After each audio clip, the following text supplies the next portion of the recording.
ஆயிரக்கணக்கான ஏக்கர் நிலங்களை இழந்து அதில் இருக்கக்கூடிய பயிர்கள் அழுகி கண்ணீரும் கம்பலையுமாக கடனோடு நின்று கொண்டிருக்கிறார்கள். வீடுகள் சிதைந்து உடைந்து போய் தன் பிள்ளைகளோடு தெருக்களிலே மக்கள் நின்று கொண்டிருக்கிறார்கள். धन्यवाद माननीय सदस्य। இப்படிப்பட்ட ஒரு நிலையிலே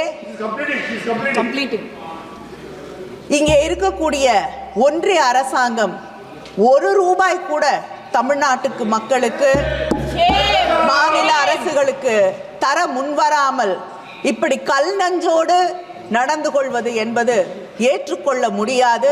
இது தொடர்ந்து தமிழக மக்களை வஞ்சித்துக் கொண்டே இருக்கக்கூடிய ஒரு நிலையிலே நிச்சயமாக விரைவிலே இதற்கு ஒரு தக்க பாடம் சொல்லித்தரப்படும். माननीय सदस्य श्रीमती के कनिमोजी जी। Thank you, ma'am. I raise to oppose this bill. This bill needs more deliberations, more debate and discussion before it's brought to this house.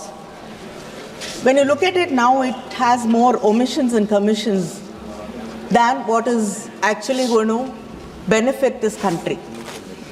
Climate change has increased the risk of natural disasters, increase in global surface temperatures, leading to more powerful storms, droughts, aridification, huge wildfires, sea erosion, leading to loss of lives, livelihood, and displacement. The effect of climate change is just not something we seem to be realizing, because all over the world, the floods, the fires, the droughts are unprecedented. Countries have never seen something like this happening. And in India, practically every day, we see a state flooded, affected, landslides. I think it's time that we take disaster management much more seriously. There's no harm in hoping for the best, as long as you are prepared for the worst. We can never take anything for sure in this world, except for, of course, Honorable Member Nishikant Dubey's 0 hours, which I don't think anything else can be taken as a sure thing. And every time there is a cyclone, the union government proudly proclaims that you want the states. But sadly, the radars you have are not powerful enough to predict the storm in advance, giving us adequate warning. Your information is more like astrological predictions and not modern weather forecasts. Only when the storm is within 150 kilometers, you are able to give any clear information or indication about the storm. And that is practically just 1 day's notice. What can a state really do? How many people can it move to more protected areas? What can it actually do in a day's time? Whereas if you upgrade your high-end radars and if you're able to predict, because many of the countries are able to predict storms and disasters, particularly cyclones, at least when it is 300 kilometers away. That is 3 days of warning. If you are able to give state governments 3 days of warning, that will make a lot of difference in protecting the people and in moving them to safer places.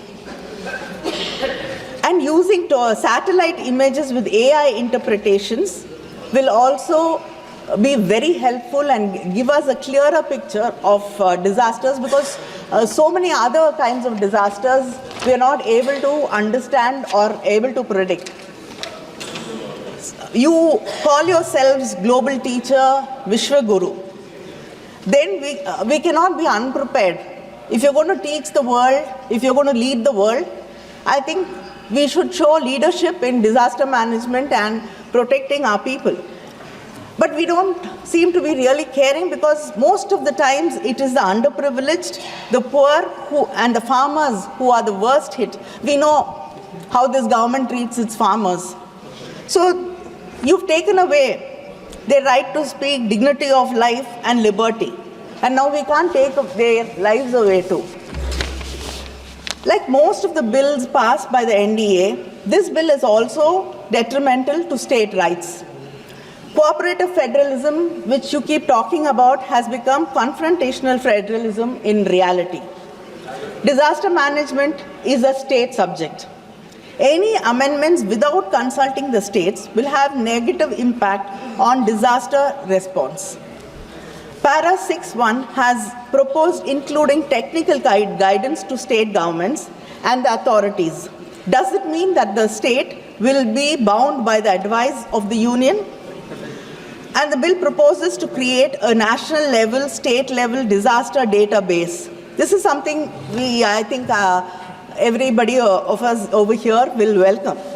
But will that study really be a in detail study of all the terrains, all the villages, all the cities, all the states, districts, all the landscape, the terrains, and it has to include if Tamrabarani breaches, you should be able to understand through the data which are the areas which will get affected, which are the settlements which will get affected. If a lake breaches, if a river breaches, this is the kind of data which has to be included in the database. And the most important thing is once you collect data and create a database, most of the time the state governments are not able to access the data. This should not be the case because we're playing with lives. It should be easily accessible to the state governments also. And we have to understand that sea erosion, and we have a very long coast, and every coastal city and village has the problem of sea erosion. Coastal areas are getting eroded. And also there are predictions that many of the cities in this country will be submerged. Many parts of the cities will be submerged underwater. So we have to take this into consideration and plan ahead to keep our people safe. Section 8B, a new insertion in the bill, talks about a high-level committee. This will act as a nodal body to decide whether the disaster is a serious major disaster or not. I am worried that because this committee does not have powers on its own, it will be completely under the government.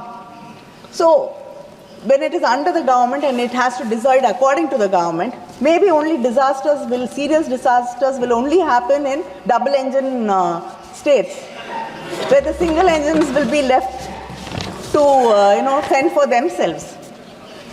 The bill fails to ensure disaster relief as a justiciable right. Tamil Nadu has had to go to the Supreme Court for aid after it was affected very badly by the cyclone Migjam. 37,000 crores which it wanted to rebuild the lives of the people, the thousands and thousands of people, the houses we lost, the farmlands we lost, to rebuild their lives. Our Chief Minister asked the Union government and the Prime Minister for aid to help these people in distress. But we did not get a single rupee from the Union government. And today, we are forced to go to the Supreme Court. Why not? Wayanad has, it was such a bad disaster in front of our eyes. But they have not got any help. So why is it that a state government has to be forced to go to Supreme Court every time there is an issue, every time there's a problem, every time we need help? We have to approach the court to get justice for us. And the state had to argue that the center's inaction violates citizen rights to equality and life with dignity under Article 14 and 21 of the Constitution. You want to constitute a separate urban disaster management authority for state capitals and municipal corporations. What is the point in it? Creation of multiple authorities without clear demarcation of powers leads to a lot of confusion, bureaucratic inefficiency, and that is all. Already we have different departments handling with different calamities. The Center for Seismology and Meteorological Department handle earthquakes. Mining disasters by Department of the Mines. This actually only leads to delays, and it starts a blame game among the departments. It is high time we need one department, one agency, and maybe it's time for the government to think of one particular ministry, separate ministry for disaster management to take care of the number of disasters which are happening practically every second day in this country. For example, the West Bengal Chief Minister, Madam Mamata Banerjee, has said the floods in South Bengal 2023 was caused by deliberate mismanagement of the DVC. They release water without consulting us, and now people are suffering. So this is what happens when you have various multiple agencies without any clear demarcations, and too many people will not be able to deliver anything. In section 44A, you said you will constitute a state disaster response force for specialized responses. But there is no mention about who will be funding for this mechanism. There is a proverb in Tamil. ஆத்துக்குள்ள நின்னு அரோகரான்னு சொன்னாலும் சோத்துக்குள்ள தான் இருக்கான் Chokkanathan.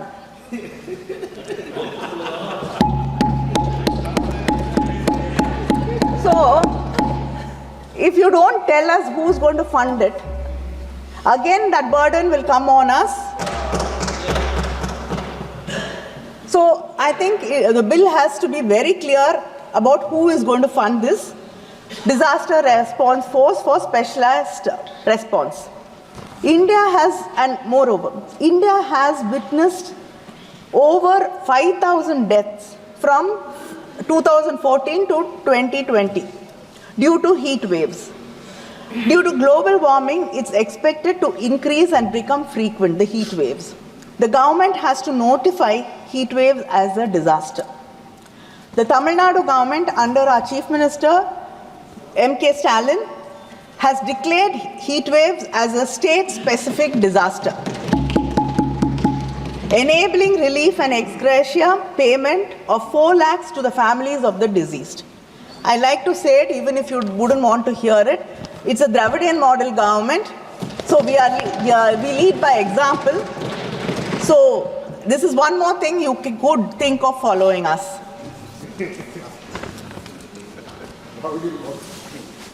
Allocation of funds under the SDRF.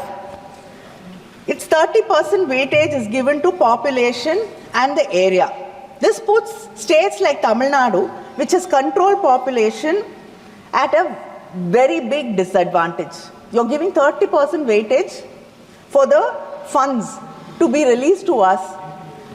It puts us at a disadvantage. It is like you're punishing us for making sure that our population is under control.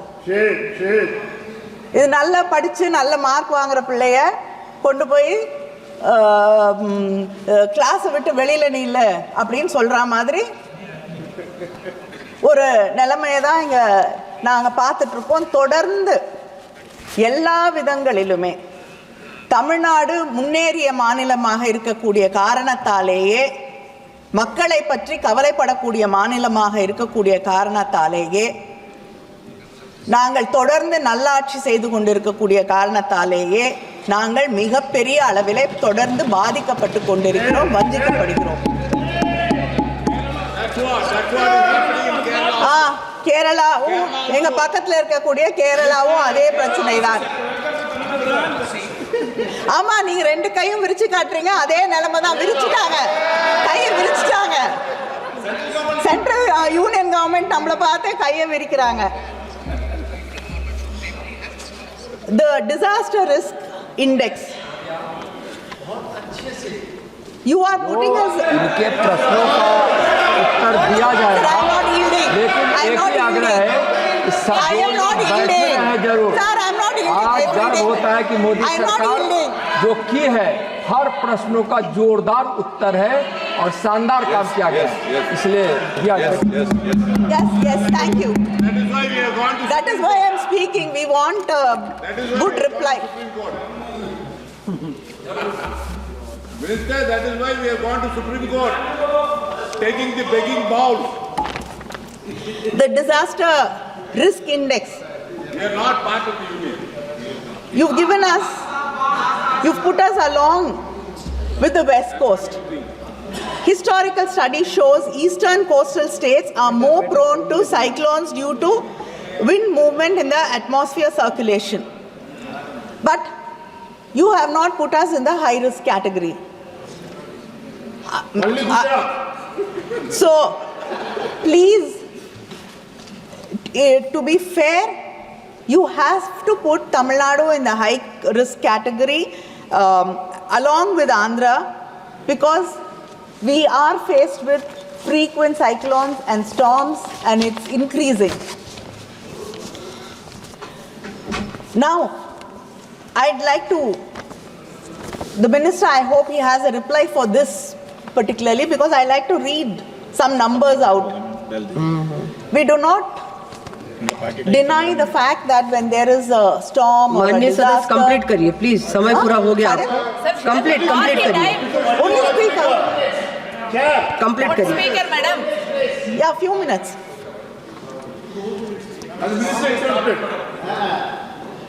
In 2015 to 16, when there was floods in Tamil Nadu, they asked for 25,000 crores. What we got was 1,737. When there was a drought, when 39,565 crores was asked, we got 1,748 crores. When there was Varda cyclone, when it hit us, what we asked for is 22,573 crores. What we got was a mere 266 crores. Then again, when Oki cyclone hit Tamil Nadu, we wanted 9,302 crores. We got 133 crores. Gaja, 17,000 crores, 17,899 was asked. We got 1,146. Then again, when Nivar cyclone came, when 3,758 was asked, we got 63 crores. Then again, there were rains and floods and memorandums were given, nothing came. And now, last year again, we had cyclones and Tamil Nadu was badly hit, we got nothing. Thoothukudi, my own constituency, was so badly affected. We got nothing, not a penny. Empty promises. Ministers visited. Now, cyclone Migja.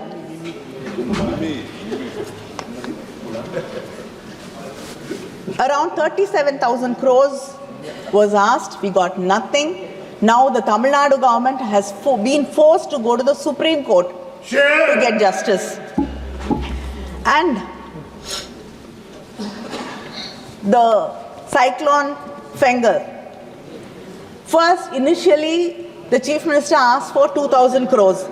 Then, after the central team visited, we asked for 6,675 crores. We have got nothing. But then the central government announced that the union government Please, announced Manya Sadhya, that complete it got करिए. Please complete 2 करिए. minutes, 2 minutes. Announced 2 minutes. I'm finishing. They announced that they're giving 944 crores and made it sound like they're giving us compensation for the floods and the cyclone. But actually, it was the STRF money which they had to pay. You're not giving us any money from the NDRF. But whereas the states have to bear all the brunt of what happens to its people, to the farmers, to the lands, houses washed away, lives lost, we have to take care of all of them. But you call this as one nation. And GST compensation. Tamil Nadu has lost nearly 20,000 crores in GST compensation. We've lost our fiscal autonomy. How do you expect us to take care of our people? 1 minute, madam. விவசாயிகள் ஆயிரக்கணக்கான acre நிலங்களை இழந்து அதில் இருக்கக்கூடிய பயிர்கள் அழுகி கண்ணீரும் கம்பலையுமாக கடனோடு நின்று கொண்டிருக்கிறார்கள். வீடுகள் சிதைந்து உடைந்து போய் தன் பிள்ளைகளோடு தெருக்களிலே மக்கள் நின்று கொண்டிருக்கிறார்கள். धन्यवाद माननीय सदस्य இப்படிப்பட்ட ஒரு நிலையிலே இங்கே இருக்கக்கூடிய ஒன்றிய அரசாங்கம் ₹1 கூட தமிழ்நாட்டுக்கு மக்களுக்கு மாநில அரசுகளுக்கு தர முன்வராமல் இப்படி கல் நஞ்சோடு நடந்து கொள்வது என்பது ஏற்றுக்கொள்ள முடியாது. இது தொடர்ந்து தமிழக மக்களை வஞ்சித்துக் கொண்டே இருக்கக்கூடிய ஒரு நிலையிலே நிச்சயமாக விரைவிலே இதற்கு ஒரு தக்க பாடம் சொல்லித்தரப்படும். माननीय सदस्य श्री केसी नैनी शिवनाथ जी।